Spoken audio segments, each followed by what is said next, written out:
Omar Oakes, editor of The Media Leader, and he is going to be in discussion with Sir Martin Sorrell, who should be appearing via the power of Zoom or Teams or one of those wonderful call things we've all been using for a long time. Omar, why don't you come up stage, tell everyone what you're going to be talking about, and introduce Sir Martin.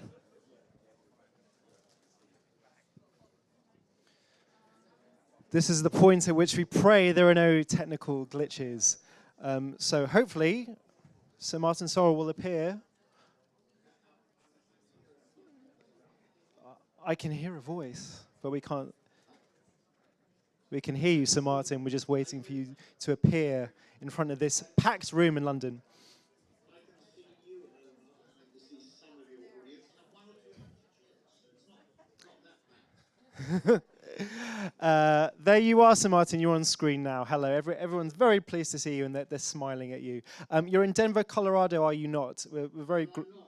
Oh, you're not? Where are you? I'm in Montecito, in California, Google Zeitgeist. So, Oh, wow. so you catch me early on in the morning before we start our packed schedule here. So I'm going to Denver, as you say, and then Shanghai later in the week. Okay, well, the time difference is even more brutal on you than I thought, so we're very, very appreciative for you to join us today at Future Media.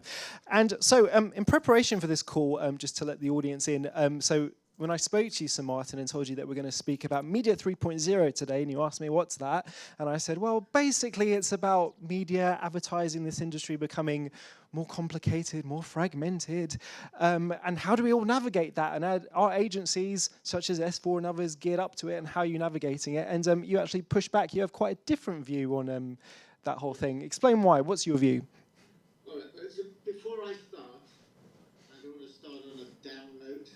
It's very difficult to talk about the future of media when the world is in such a state. And I just want to make it quite clear that we are totally appalled and condemn everything that Hamas, a terrorist organization, has done in the last few days.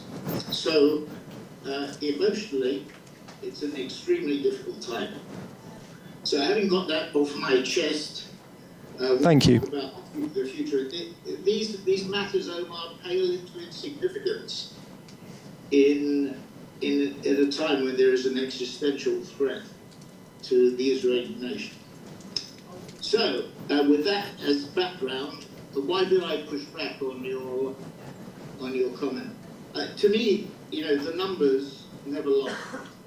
So, if you look at the global media market, it's about 900 billion, 950 billion, estimates vary. And of that, about 650, something like that, maybe a little bit more, is digital. And if you look at the projections that we're making, I'm here with Google, obviously, other platforms are represented, but Google this year probably will get to about 225 billion, 220, 225. They were in the first 2 quarters of the year, they were ad revenues were up 3% and 6%. Meta, 3% and 12%, strong surge in Q2 as Meta recovered.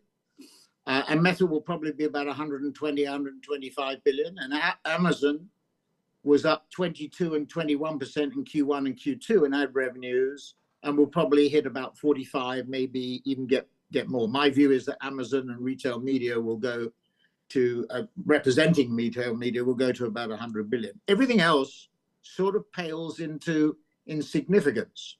And Microsoft, I think, is probably around 11 billion in terms of ad revenues. Apple, we don't know, but guessing about 7, I would say.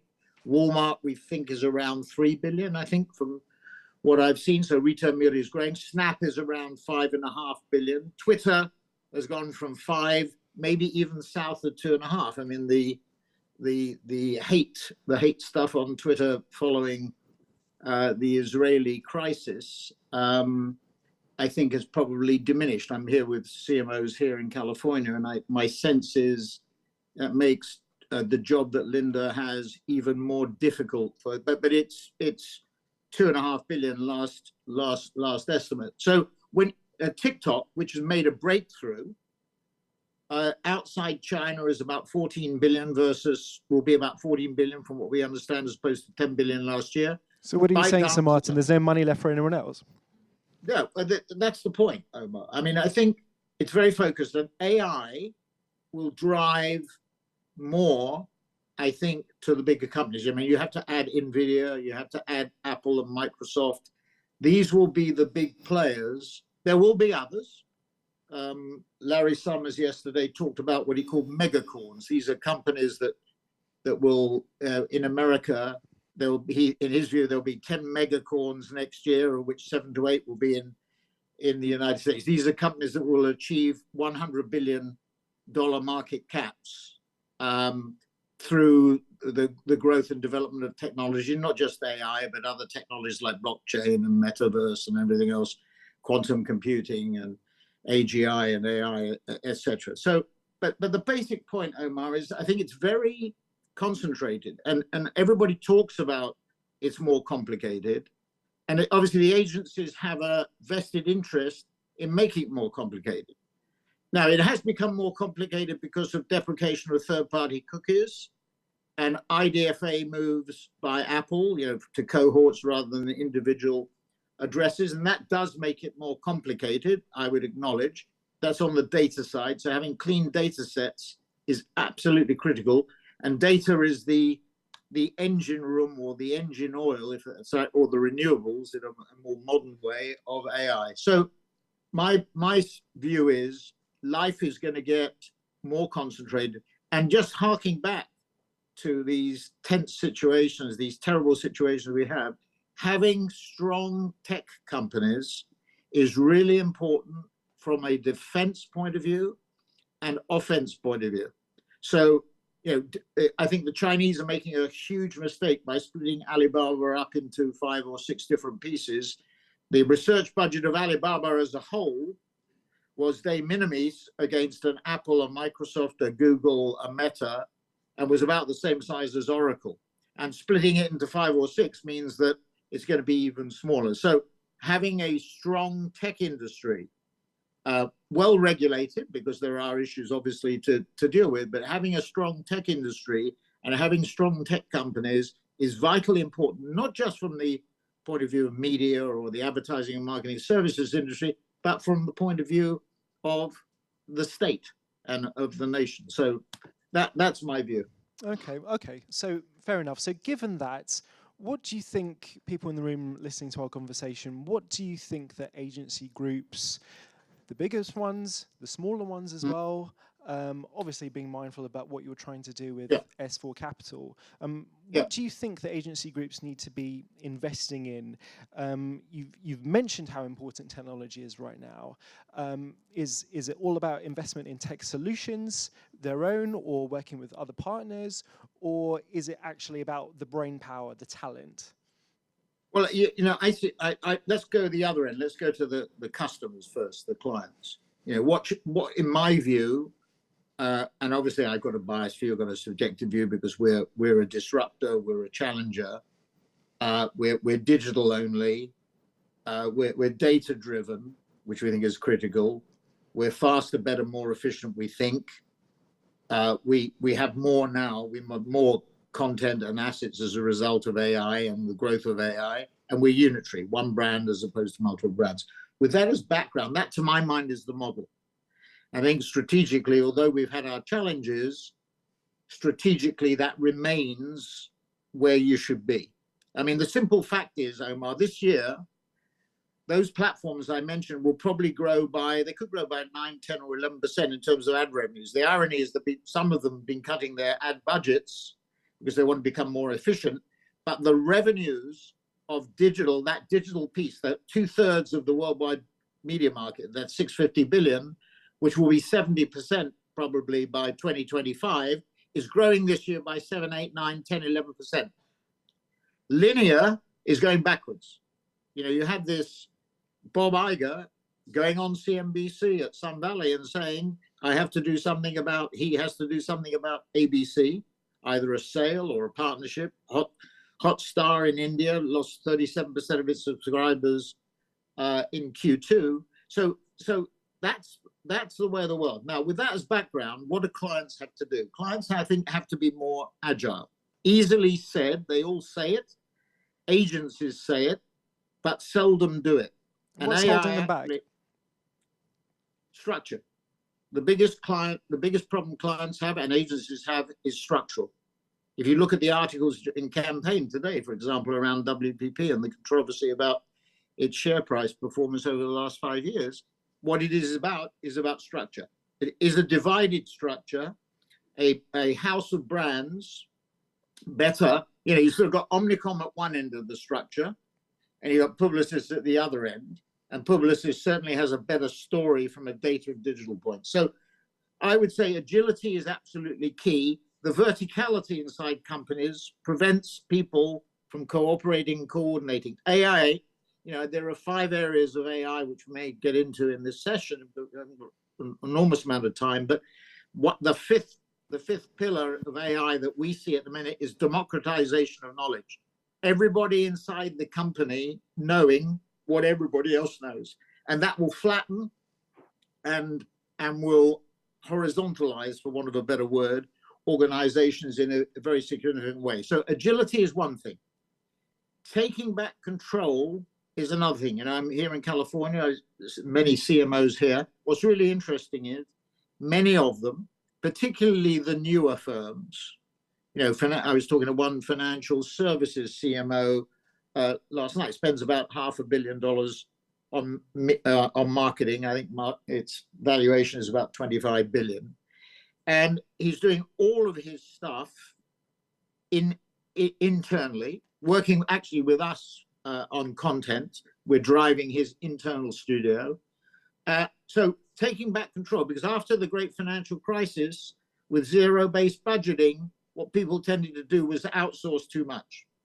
So bringing back in, with deprecation of third-party cookies, with the IDFA changes, it's essential you have very clean databases that are integrated, I think. So that's the second area.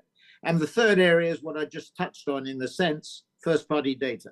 We had a session, I remember at Wimbledon, just before one day at Wimbledon, the tennis tournament. And we had several clients. And one client came in, retail client, had 18 million consumers with perfect first-party data. Another client, part of a very big packagers organization, fast-moving consumer goods, their first-party data not integrated, very little data that's clean, real problem. That area is absolutely crucial in an AI world, let alone a digital world that we've already seen. So I would say those are the 3 things: agility, taking back control. That may sound strange coming from an agency person, but I really think what's happening and this emphasis on first-party data and its importance means that the organization, the client organization, has to change. They have to do more internally, control more. Now, the 2 barriers to that are keeping people and keeping up to date in technology. So you can have in-house operations, but the problem is a lot of people don't like just to work in one category or one area or one vertical. They want to have varied experience. So there's still room for us.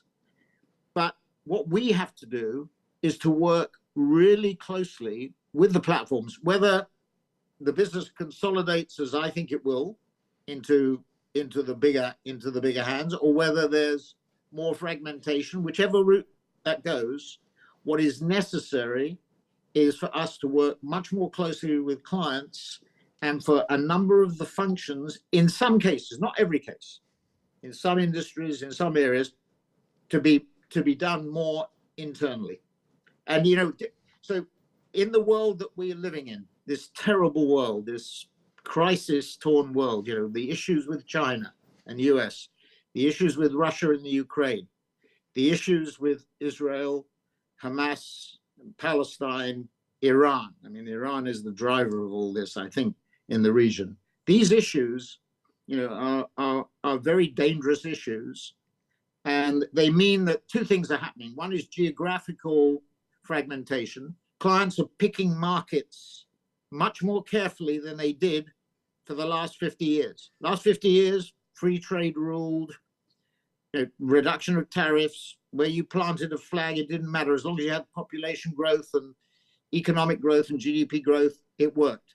It will not work anymore that way. So parts of the world are going to become geographically more North and South America, the Middle East and Asia, in my view.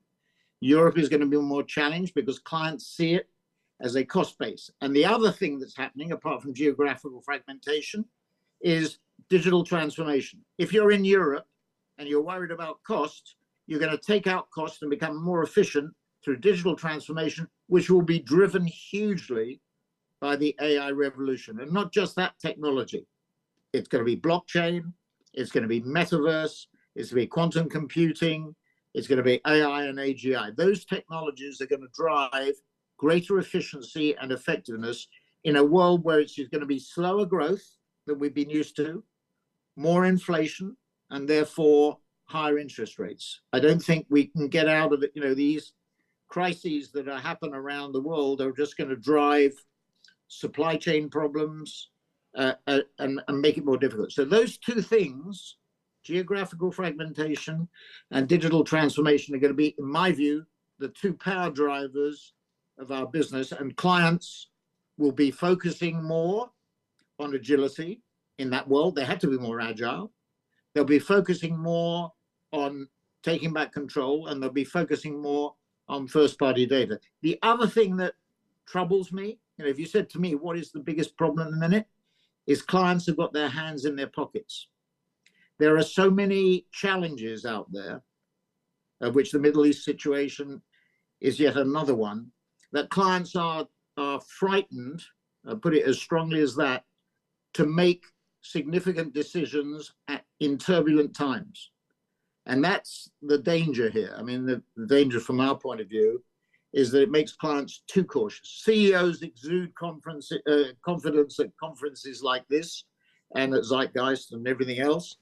But what is really happening is there's tremendous uncertainty. And I don't think it's going to clear up until we get through the American election next year. We're almost, well, we are out of time, but I'm going to allow me one more question, because I can't let you get away without reflections, because it's been 5 years since you left WPP and quickly after that set up S4 Capital. If I could give you the time machine, and I could give you, let's play a game where you could do two things with the time machine. Number one is, in an alternate universe, you're still running WPP. What would you have done differently during the last 5 years? And also S4, obviously it's been well documented, these earnings warnings over the last 18 months. What are the challenges been? What would you have done differently going back 2 years, for example? Let's deal with S4 first. No, I think the strategy is right. The execution, obviously has not been as good as we would like. If I look at the three parts of our business, tech services, which is digital transformation, about 15% of the business, that's fine. The people there are very process-driven, very precise scopes of work, and changes in scopes of work are dealt with very well. The people in DDM, as we call it, data and digital media, strong, still growing. We need to look at the sort of issues that I've been talking about for the last 20 or 30 minutes and take those on board even more, although we're well positioned in that area. They're, I would say, midway between sort of process-driven and not process-driven. And on the content side, which is about 60% of our business, the majority of our business, people are excellent. They're technological capable. You don't have an exclusive arrangement with NVIDIA, AWS, and Adobe like we have on outside broadcasting systems. Basically, we can take a 7 to 8, 9 million investment in an outside broadcasting truck and then provide an AI quantum computing solution at $100,000. So that's one of the examples of the great efficiencies of AI and cloud computing that's going to come through. You don't do that unless you have very, very good people, which we have. But improving the processes are really important. And I think when we started WPP, we did exactly the same as we've done at S4. Actually, a large number of small mergers and acquisitions in a very short period of time. But when we acquired JW2, that gave us an infrastructure. It was 13 times our size. It gave us an infrastructure that was much better. So I think I wouldn't change anything, Omar, other than I would be much more careful. We were probably too decentralized financially and administratively and governance-wise. in the initial period. And we've now become more centralized, and I think that's really important in a unitary structure. On the WPP front, I think it's extremely difficult for them. You know, their margins are weaker against competition. Publicis has gone from 10 billion to 20 billion. WPP has gone from 20 to 10. It's the fourth largest network in the world. Their US business, as Campaign pointed out this morning, has not been as strong and is not as strong as others. And going back to that geographical fragmentation, North and South America, in my view, are going to become key. You know, Apple and Tesla, when they have supply chain issues, where they go? Mexico. So we have 3,500 people out of 8,500 people in Latin America. So I think that's, you know, we underestimate the strength of their tech talent and their creative talent. Globant has more people now. It's an Argentinian company, 20,000 plus people. They have more people in Bogota in Colombia than they do in Buenos Aires in Argentina. So huge different of it. But WPP has got too many below the line charges. It's taken, I think, $100 million a year in below the line cash restructuring charges. And I think that's gone up to 200 million. So to be blunt, you know, David Herro, who's one of the, he's Harris Associates owns 6% of WPP, said this morning, or said in an article in Campaign a couple of days ago, maybe it should be broken up, or there should be an activist investor, or there should be a breakup. And I think that's probably what David said is probably right. It is not the agency holding companies, you know, have to review their strategies. Publicis has a very good story on data and digital, from what I am told. Whether in reality, it's a bit like Hearts and Sciences at Omnicom several years ago, whether in reality it works. You know, you saw the Nestle review in Europe went to WPP. So it's interesting. It's a little bit more nuanced, I think, than the Campaign article mentioned. But I think at the end of the day, the holding company structures are coming under greater review. House of brands. You know, Arnaud runs LVMH superbly. It's, I think, the largest or the most successful European company that we've seen, and he runs a house of brands. So that structure can work. It's a bit like Omnicom. Omnicom is a house of brands. Publicis has gone for the power of one. It's not really power of one. You go into their reception, the Publicis agency, you have 15 brands. So it's the power of 15, but they've organized themselves more effectively. So I think the simple answer to your question is breakup. Okay. In case you can't hear that, the room is very animated by that suggestion. Okay, I've taken up more of your time than I'm allowed to, but I hope you agree it was worth it. Thank you to our audience. Thank you, Sir Martin Sorrell. Thank you very much. All right, thanks very much.